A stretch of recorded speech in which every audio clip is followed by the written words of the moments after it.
Hi guys! Ito nga pala ang pinakagwapo kong driver. Ay, hindi pala, ano ko nga pala yan, sales associate ko for Houseland and Fiesta. So sa morning, ito yung routine namin bilang ahente. So pagising mo ng umaga, as mommy, syempre mag-aasikaso tayo ng mga estudyante natin.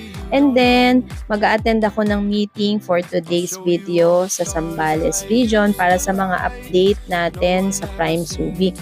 And then, yung driver ko naman is magjo-duty siya sa site for walk-ins or may mga clients na interested.